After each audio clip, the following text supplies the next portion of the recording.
Tuhan firman-Mu ajaib, kekal meski gunung menghilang. Tiada huruf yang gagal, tak terpatahkan siasat. Hidup seperti-Mu ya Allah, lebih dari emas. Aku bersaksi kitab-Mu, kitab yang suci. Mendengarkan firman-Mu, hibur hati yang luka. Terangilah langkahku kemanapun ku pergi. Biarkanlah firman-Mu berkuasa atasku. Ubahkanku, bebaskanku, ku mau menyenangkan-Mu. Tuhan firman-Mu ajaib, kekal meski ubah dan bebaskan aku, mau menyenangkan-Mu. Salam jumpa para pemirsa terkasih, saya menyambut Anda sekalian dimanapun Anda berada dalam episode terbaru program studi harian kita Semua Kitab Suci.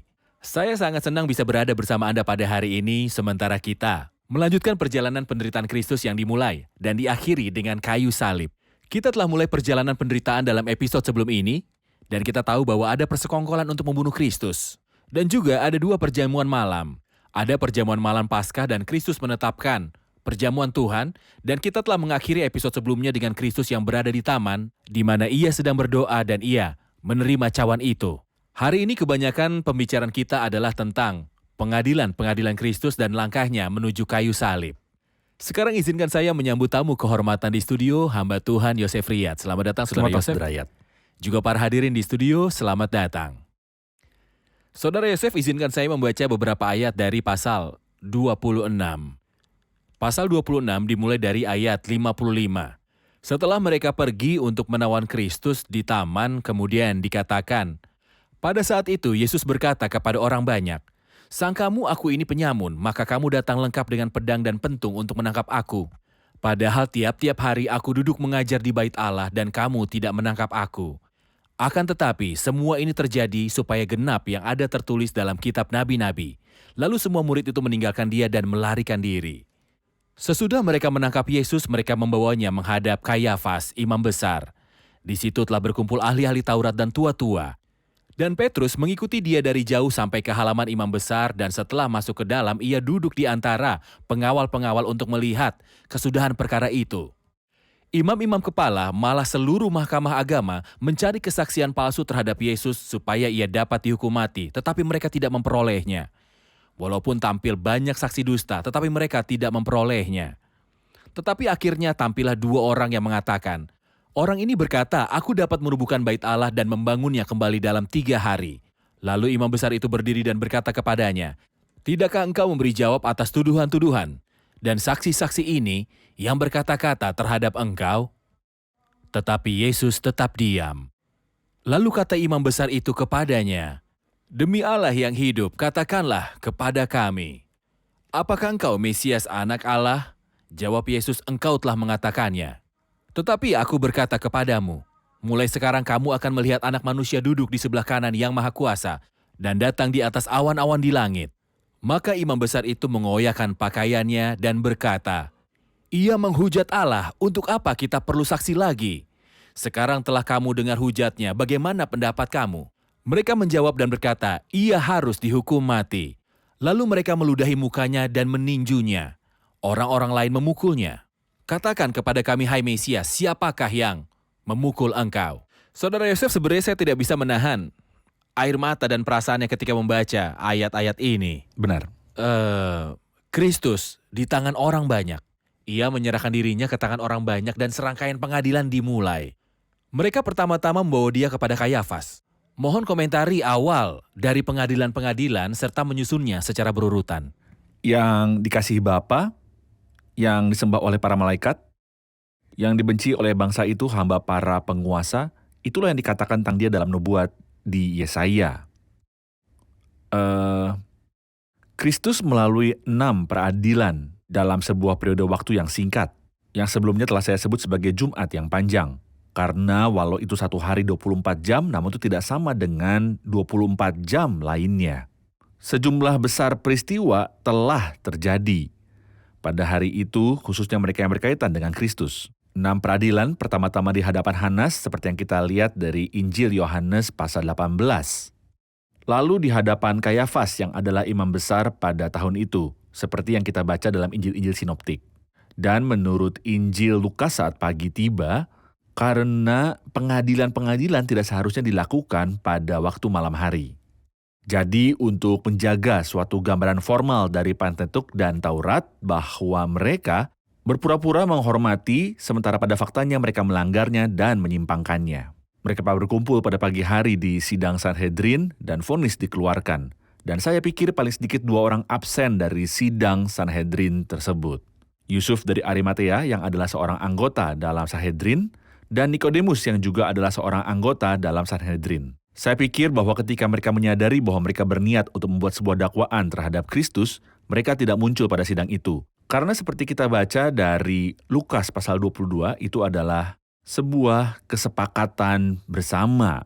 Jadi ada 3 peradilan agama diikuti oleh 3 peradilan sipil. Pontius Pilatus mengirim dia kepada Herodes dan sesudah itu Herodes mengirimkan dia kembali pada Pilatus dan Pilatus mengeluarkan dakwaan yang tidak adil bahwa ia tidak bersalah tetapi akan disalibkan. Saya bertanya-tanya saat ia berkata, "Aku tidak bersalah atas darah orang ini." Menurut Taurat, Saudara Yosef, semua peradilan ini cacat. Mereka mengadili dia pada malam hari. Ya. Seharusnya mereka tidak mengadakan Peradilan malam tidak hari. boleh dilakukan malam hari. Dan mereka mencari saksi-saksi palsu. Benar. Jadi mereka mengadakan kesepakatan dengan saksi-saksi palsu untuk menjerat dia. Ya. Saya ingin mendengar komentar Anda. Dan pada malam perayaan malam sebelum perayaan. yang melanggar tradisi-tradisi mereka. Jadi, mohon komentari peradilan pertama di hadapan Kayafas dan Mahkamah Agama. Tragedinya adalah seperti yang mereka katakan buku dikenal dari judulnya, ayat 59. Imam-imam kepala malah seluruh mahkamah agama. Apakah mereka ingin tahu kebenaran? Tidak. Mereka mencari kesaksian palsu terhadap Yesus supaya ia dapat dihukum mati. Seakan target pertama adalah untuk membunuh dia. Jadi mereka berpikir bagaimana cara melakukannya sementara ia tidak melakukan kejahatan. Maka mereka putuskan untuk mendatangkan saksi palsu. Betapa menyedihkan. Terkutuklah kamu warga bangsa itu dan para pemimpin agama. Apakah kamu sedang mencari saksi-saksi palsu? Mengapa kamu mencari saksi-saksi palsu sementara kamu punya kesaksian tentang kebenaran, kesaksian dari firman Allah, kesaksian tentang berbagai mujizat, perbuatan ajaib dan tanda ajaib yang ia lakukan?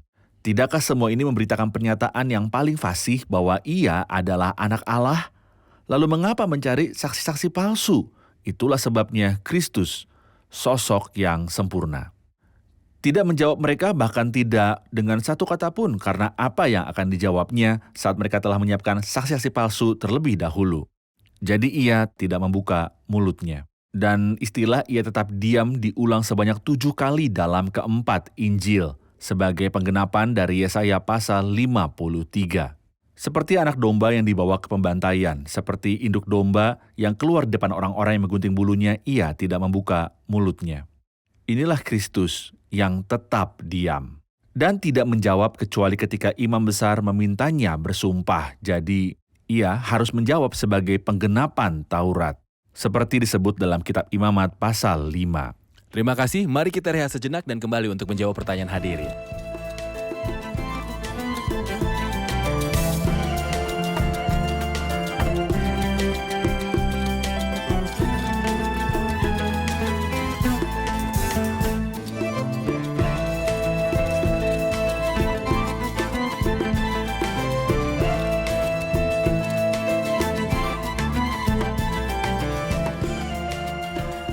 Ayat 64 berkata, mulai sekarang kamu akan melihat anak manusia duduk di sebelah kanan yang maha kuasa dan datang di atas awan-awan di langit. Apa yang Kristus maksudkan dengan ayat ini? Sebenarnya itu tidak terjadi sampai sekarang. Itu akan terjadi pada akhir masa kesusahan besar ketika anak manusia akan datang dan mereka akan melihat dia datang dalam kuasa dan kemuliaan yang besar. Seolah ia ingin beritahu mereka sesuatu yang sangat serius. Mulai sekarang kamu akan buta dalam penghakiman. Kamu tidak akan melihat apapun. Sampai saat ketika kamu akan melihat orang ini yang sekarang kamu tolak datang di awan-awan dan duduk di sebelah kanan sang penguasa. Selama 2000 tahun, tabir ditaruh di hati mereka. Selama 2000 tahun, mereka telah membaca Pentatek dan mereka tidak memahami apapun darinya dan mereka tidak ingin memahaminya, kebutaan dalam penghakiman. Dan kebutaan ini akan berakhir ketika Kristus menampakkan diri dalam kemuliaan dan kuasa pada akhir 7 tahun. Dan orang saleh yang tersisa akan meratapi dia. Namun tentunya setelah kematian dan kebangkitan ia dibangkitkan dan ia duduk di sana. Tentu Di saja. tempat yang maha tinggi. Namun mereka tidak melihat dia. Mereka tidak melihat dia. Ya, Saya ingat di beberapa peristiwa dalam pengadilan-pengadilan di bumi, saat hakim duduk di kursi pengadilan, jaksa penuntut selalu duduk di sisi sebelah kanan. Dan si terdakwa di sisi kiri, duduk di kursi terdakwa. Jadi sisi kiri selalu merupakan tempat pendakwaan. Dan sisi kanan adalah tempat penuntut. Seakan-akan Kristus sedang berkata bahwa situasinya akan berubah, aku tidak akan lagi duduk di kursi itu. Melainkan di sisi kanan, di posisi penghakiman, dalam posisi orang yang tak bersalah. benar. Tidak peduli berapa banyak saksi palsu yang dimiliki dunia, Kristus akan tetap menjadi satu-satunya sosok yang tak berulah, yang divonis mati secara tidak adil. Jika 99% populasi dunia berkata bahwa matahari terbit dari barat, itu tidak mengubah fakta terbitnya bukan dari barat. Peristiwa berikutnya, Saudara Yosef, dari ayat 69 sampai akhir pasal adalah peristiwa tentang Petrus menyangkali Kristus. Tentunya, kita semua adalah Petrus. Kita semua tunduk pada dosa. Namun bisakah memberi komentar tentang mengapa Petrus jatuh dan bagaimanakah reaksi Kristus? Alasan atas jatuhnya Petrus terlalu banyak, namun alasan pertama adalah terlalu percaya diri. Dan Alkitab memperingatkan kita sebab itu siapa yang menyangka bahwa ia teguh berdiri, hati-hati supaya ia jangan jatuh. Dan karena ia berpikir bahwa ia tidak akan jatuh, ia tidak berdoa. Kristus memberitahu dia di taman, berjaga-jagalah dan berdoalah supaya kamu jangan jatuh dalam pencobaan. Jika engkau tidak ingin berjaga-jaga bagi Kristus, lakukanlah untuk dirimu sendiri. Tetapi ia tidak berjaga-jaga dan berdoa karena ia merasa oke. Jadi mengapa saya harus berdoa jika saya tidak apa-apa? Pada faktanya engkau tidak oke, Petrus. Kita semua tidak oke tanpa Tuhan. Bukan hanya karena ia tidak berjaga-jaga atau tidak berdoa, tapi juga karena ia mengikuti Tuhan dari kejauhan. Ia ingin memenangkan kedua belah pihak. Dan orang yang melakukan itu selalu seorang pecundang. Ia mengikuti dari kejauhan sehingga seandainya mereka menangkap Yesus, ia dapat berkata bahwa ia tidak bersama Yesus. Dan seandainya Kristus melihat padanya, ia akan berkata bahwa ia sedang mengikuti dia seperti yang dijanjikan.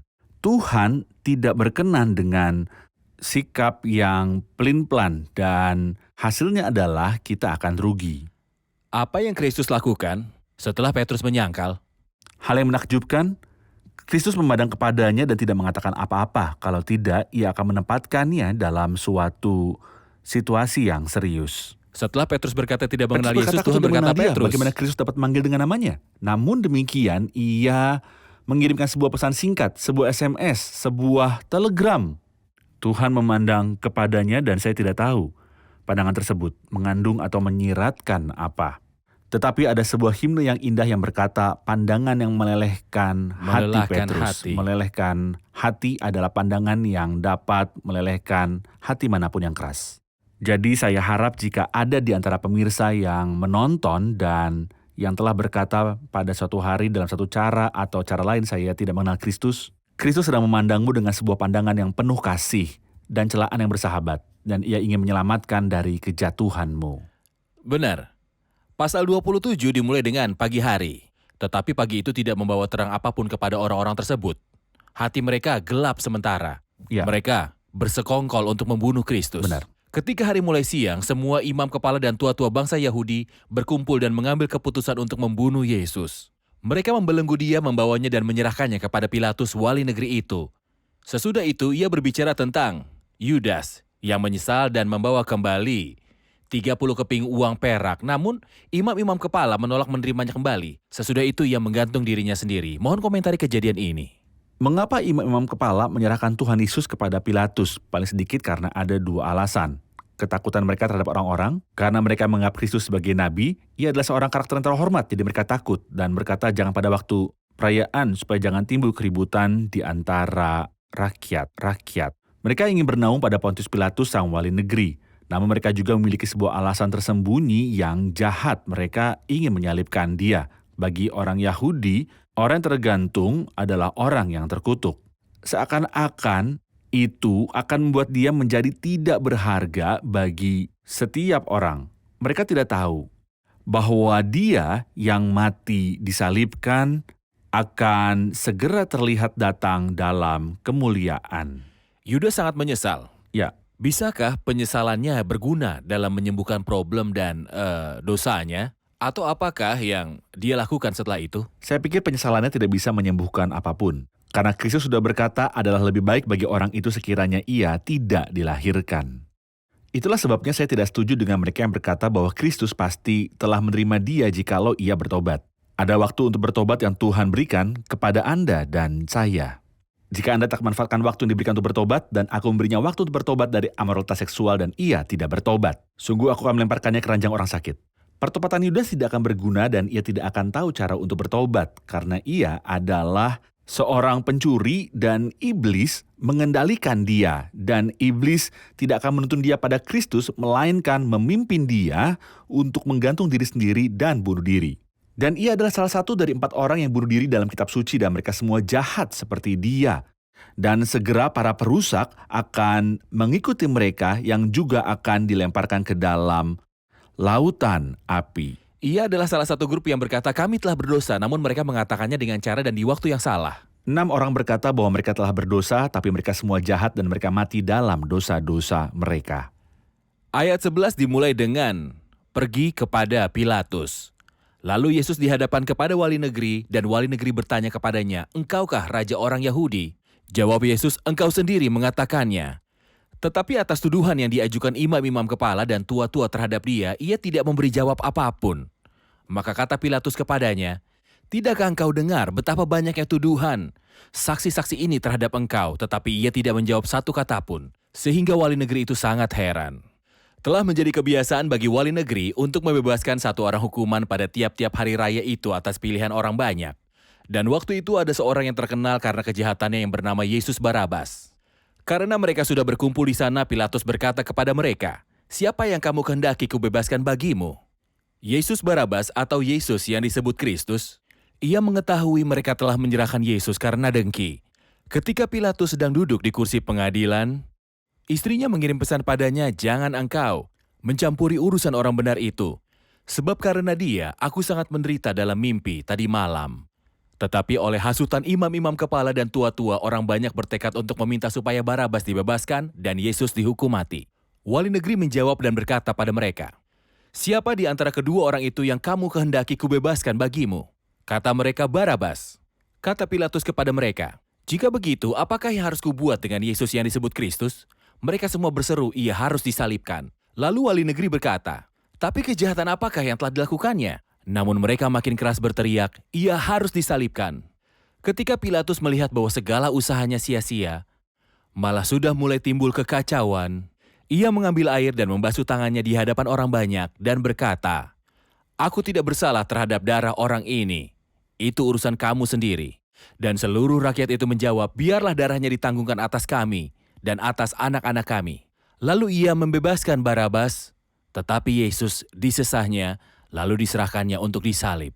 Saudara Yosef, perkataan ini menjabarkan pengadilan di hadapan Pilatus. Bisakah Anda mengomentari tentang karakter Pilatus? Dan tentang memperlihatkan Kristus dan Barabas di hadapan orang banyak, dan tentang pilihan orang banyak atas Barabas dan tuntutan mereka untuk menyalibkan Kristus. Apakah pilihan orang banyak? Pertama, mengenai Pilatus, ia adalah seorang karakter yang lemah. Ia ingin menjaga persahabatannya dengan Kaisar, maka ia kehilangan segalanya. Dan saya pikir istri Pilatus adalah seorang wanita yang terhormat seperti diberitahukan oleh sejarah kekristenan. Namanya adalah Claudia Procula. Beberapa orang berkata bahwa ia adalah seorang kudus dan bahwa ia percaya kepada Kristus, dan saya tidak mengecualikan itu. Di antara apa yang dikatakan oleh wanita terhormat ini adalah sebab karena dia, aku sangat menderita dalam mimpi tadi malam. Jika wanita itu telah percaya, maka ia pasti menyadari bahwa ia telah jauh lebih banyak menderita daripada dia, tidak dalam sebuah mimpi, melainkan dalam realita ketika ia digantung di antara bumi dan langit. Dan sedang melewati detik-detik kegelapan yang mengerikan. Mengenai orang banyak yang gila ini, beberapa berkata bahwa suara orang banyak adalah suara Allah. Di manakah suara Allah di sini? Mereka minta Barnabas dilepaskan dan nama Barnabas berarti putra bapaknya. Dan kita tahu siapa bapaknya, iblislah yang menjadi bapamu. Ia adalah pembunuh sejak semula. Barabas adalah seorang pembunuh. Ia melakukan pembunuhan dalam pemberontakan. Dan Kristus adalah seorang gembala yang baik. Aku datang supaya mereka mempunyai hidup dan mempunyainya dalam segala kelimpahan. Apa kesamaannya, hai orang bodoh? Kalian bukan hanya menempatkan Kristus dan Barabas dalam kesetaraan, tetapi juga memilih Barabas dan meminta Barabas untuk dilepaskan. Sebenarnya Saudara Yosef, kita tahu bahwa semua pengadilan ini tidak adil. Siapapun yang melalui suatu peradilan dan terbukti tidak bersalah harus dilepaskan dan ia seharusnya Ya, boleh pulang. benar. Semua peradilan mendapati bahwa Kristus tidak bersalah. Tetapi kenapa orang yang tak bersalah disalibkan? Kenapa dianggap perlu bahwa orang yang akan disalibkan harus tidak berdosa? Yang aneh, saudara Ayat, adalah bahwa Pilatus berkompromi dengan mereka, bahwa ia akan memvonis dia untuk disalibkan, dan kemudian menyerahkan dia sebagai hadiah hari raya. Dan itu adalah sebuah tawaran bersifat politis. Ia akan memvonisnya untuk disalibkan, dan dengan demikian, ia akan kehilangan popularitasnya saat ia dijatuhi hukuman penyaliban. Dan engkau akan menjadi alasan dia diserahkan, maka ia akan berhutang padamu. Itulah apa yang Pilatus gila pikirkan, tetapi itu tidak berhasil. Jadi apa yang ia lakukan? Ia melakukan persis kebalikannya. Ia akan menilai Kristus benar dan akan membasuh tangannya serta berkata di hadapan orang banyak, "Aku tidak bersalah atas darah orang benar ini." Lalu ia menyerahkan dia untuk mati disalibkan, karena sebenarnya bagi Kristus untuk mati. Sebagai pengganti dan delegasi, ia harus tanpa dosa. Itulah sebuah kisah tanpa akhir yang tidak ada yang menyamai di dunia, bahwa seorang yang benar akan melunasi hutang serius dari seorang Benar. pendosa. Terima kasih, kita rehat sejenak dan kembali untuk menjawab pertanyaan hadirin.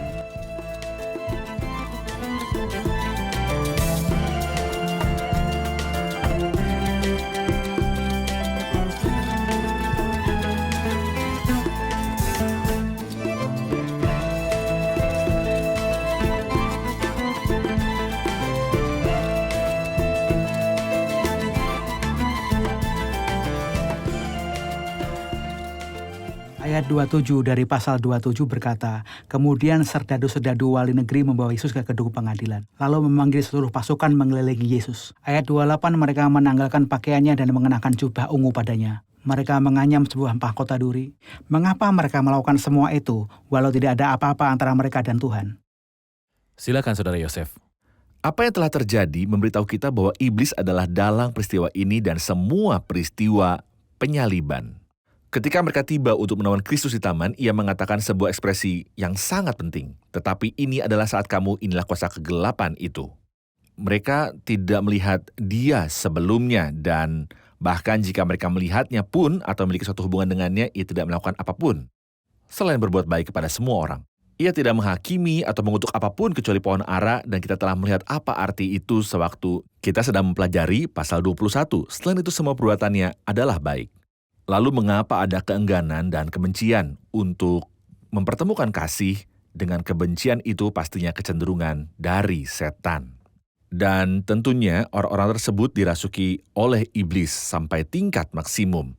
Mazmur 109 mengatakan, mereka membalas kejahatan untuk kebaikanku dan kebencian untuk kasihku. Dan mereka adalah prajurit, dan seperti kita tahu, prajurit pada umumnya memiliki semacam kegarangan, keburaman, atau kesadisan, atau istilah apapun yang Anda mau. Tetapi ketika kita akan sampai pada kedua penjahat di kayu salib menurut Injil Matius, dan kita akan melihat ini dalam episode berikutnya, kita akan dapati bahwa bahkan penjahat yang disalibkan bersama dia mencerca dia. Engkau sama-sama disalibkan seperti orang ini.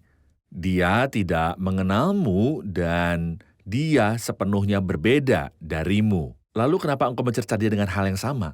Karena tentunya iblis ada di sana. Tidak ada jawaban lain. Ia merasuki Yudas Iskariot dan menuntunnya untuk menyerahkan Kristus. Dan setelah itu, ia tidak duduk dan menonton, tapi ia ada bersama-sama kekuatan dan otoritas atas manusia. Itu adalah waktu manusia. Dan waktunya kuasa kegelapan. Pria malang dari tanah Gerasa.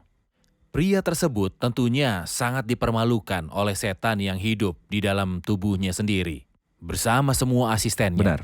Tapi di sini iblis mengumpulkan semua tentaranya, semua manusia yang berada di bawah kehendaknya untuk menyakiti anak Allah. Benar. Beberapa orang membuat sebuah mahkota duri bagi dia. Orang-orang lainnya memukul kepalanya dengan buluh. Dan orang-orang lainnya mengenakan jubah Ya. kepadanya. Dan kemudian melucuti dia. Setelah itu, ia dicambuk. Jadi tubuhnya tercabik-cabik dan tulang-tulangnya terlihat dan dapat dihitung. Kesakitan yang mengerikan. Kita akan membahas juga kesakitan di kayu salib demi penebusan. Kristus melewati kesakitan-kesakitan yang mengerikan oleh tangan manusia. Dan iblis ada di belakang gelombang kemarahan manusia. Benar. Saudara Yosef, bisakah Anda mengomentari ayat 32? Ketika mereka berjalan keluar kota, mereka berjumpa dengan seorang dari Kirene yang bernama Simon. Orang itu mereka paksa untuk memikul salib Yesus. Hanya ada satu ayat yang menyebut Simon dari Kirene, tetapi saya masih ingin mendengar sebuah komentar. Silakan. Simon dari Kirene disebut dalam banyak Injil. Dan kita juga membaca tentang dia di bagian-bagian lain dalam Alkitab. Misalnya kita membaca bahwa ia adalah ayah dari Alexander dan Rufus dalam Markus 15. Mengapa ia menyebut bahwa ia adalah ayah dari Alexander dan Rufus? Kemungkinan besar karena Alexander dan Rufus dikenal oleh orang-orang percaya. Tetapi kenapa hal itu penting bagi saya? Karena itu berarti bahwa mereka percaya kepada Kristus. Dan kemungkinan besar Simon dari Kirene juga percaya pada Kristus. Dan kemungkinan besar ibu dari Rufus, menurut Roma 16 ketika Paulus berkata, "Salam kepada Rufus, orang pilihan dalam Tuhan, dan salam kepada ibunya, yang bagiku adalah juga ibu."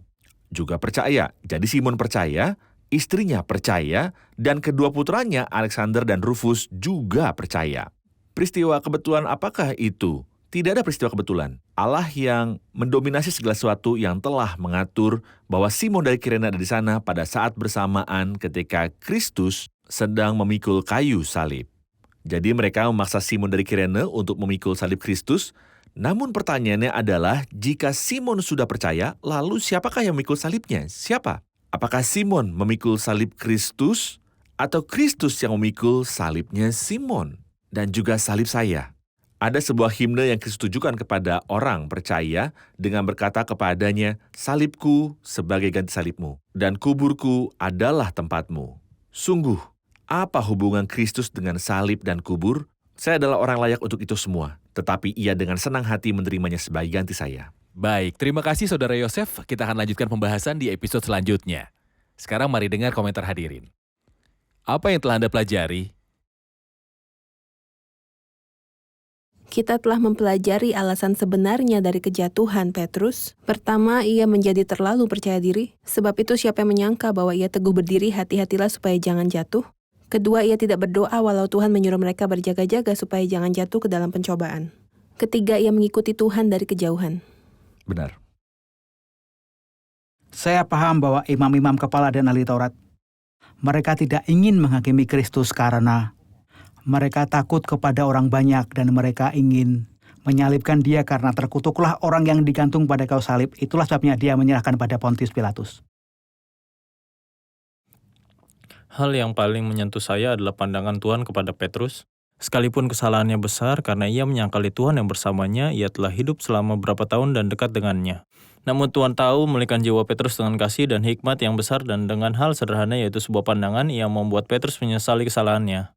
Seperti yang Tuhan lakukan pada kita sampai sekarang. Terima kasih, Tuhan memberkati. Tuhan memberkati Anda, Terima kasih, Saudara Tuhan Yosef. memberkatimu. Saya berharap perkataan ini menyentuhmu, pemirsa terkasih. Saya berharap perkataan ini menjangkau gelombang-gelombang kasih di hatimu untuk membuatmu menyadari betapa anak domba Allah yang berharga telah menderita di atas salib. Pemirsa terkasih, sampai jumpa di episode selanjutnya. Tuhan menyertai.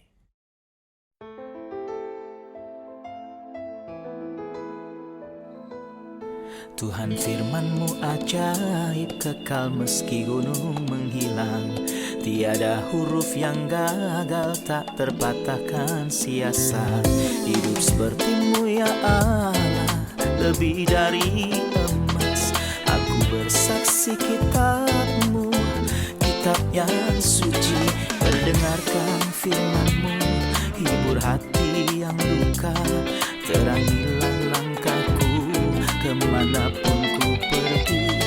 Biarkanlah firman-Mu berkuasa atasku. Ubahkanku, bebaskanku, ku mau menyenangkan-Mu. Tuhan firman-Mu ajaib, kekal meski gunung menghilang. Ubah dan bebaskan aku.